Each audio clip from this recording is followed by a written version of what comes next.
কোরআন তেলাওয়াত মিস হয় না। তো এত ইবাদত করেও সে ইসলামের আসল এসেন্সটাকে ধরতে পারে নাই।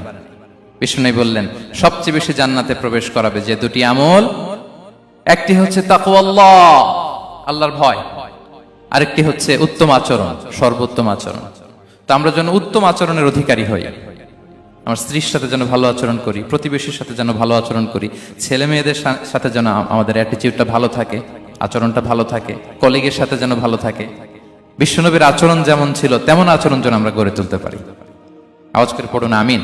সুনানে আবু দাউদের এক বর্ণনা বিষ্ণু ইসলাম বলেন, খুব চমৎকার একটি হাদিস, মনোযোগ দিয়ে শুনুন। তিনি বলেন, আনা যাঈমুন বিবাইতিন ফি রাবাদিল জান্নাতি লিমান তারাকাল মিরাআ ওয়া ইন কানা মুহিক্কান। আমি ওই ব্যক্তিকে জান্নাতের আঙ্গিনায় একটা ঘরের গ্যারান্টি দেই যে ব্যক্তি তর্ক করার সময় নিজে হক এটা জেনেও সে তর্ক থামিয়ে দেয়। অনেক সময় হয় না, অনেকে পায়ে পাড়া দিয়ে ঝগড়া করতে আসে, এরকম আছে না নাই? আপনি চুপচাপ দেখবেন একটা বাজে কমেন্টস করতেছে, আবার কমেন্টের নিচে কমেন্ট, আবার গালি, হ্যাঁ আছে না এরকম? বিষ্ণু বলেন নিজে হক এটা জানার পরেও আর যাতে তর্ক না বাড়ে, যে তর্ক থামিয়ে দেয় জান্নাতের আঙ্গিনায়, তাকে আমি একটা ঘরের গ্যারান্টি দেই। ওয়াবিবাইতিন ফি ওয়াসাতিল জান্নাতি লিমান তারাকাল কাযিবা ওয়া ইন কানা মাযিহান। আর ওই ব্যক্তিকে আমি জান্নাতের মাঝখানে একটা ঘরের গ্যারান্টি দেই যে ব্যক্তি কৌতুক করার সময়ও মিথ্যা পরিহার করে। করতেছে কৌতুক, ফান করতেছে আর কি, হি ইজ কিডিং, পান করে, কৌতুক করে, কিন্তু কৌতুকের সময় সে মিথ্যা বলে না। এই স্বভাব যাদের, তাদেরকে আমি জান্নাতের মাঝ বরাবর একটা ঘরের গ্যারান্টি দেই। এরপর বিষ্ণু কি বলে দেখেন, তিনি বলেন ওয়াবিবাইতিন ফি আ'লাল জান্নাতি লিমান হাসানা খুলুকাহু।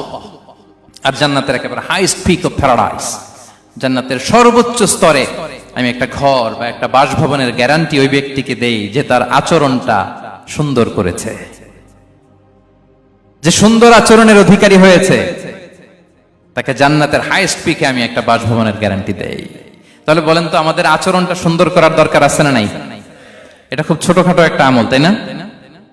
কথা বলেন দক্ষিণ কোরিয়া প্রবাসী ভাইরা, আওয়াজ করে বলেন এটা কি ছোট আমল? দেখলে সালাম দিব, সুন্দরভাবে কথা বলবো, ভালো উইশ করব, হ্যাঁ, হিংসা জিঘাংসা অহংকার থেকে মুক্ত থাকবো, খিটখিটে মেজাজের হব না, অলওয়েজ স্মাইলিং ফেস থাকবে আমার, হৃদ্যতাপূর্ণ আচরণ। এই কাজটা কি ছোট আমল? আওয়াজ করে বলেন এই আমলটা কি ছোট না বড়?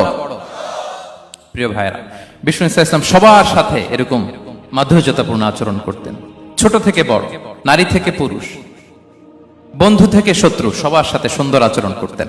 এবং তার এই চমৎকার আচরণে মুগ্ধ হয়ে তার অনেক শত্রু মুহূর্তে তার বন্ধুতে পরিণত হয়েছে। বিষ্ণু ইসলামের কাছে যখন কোনো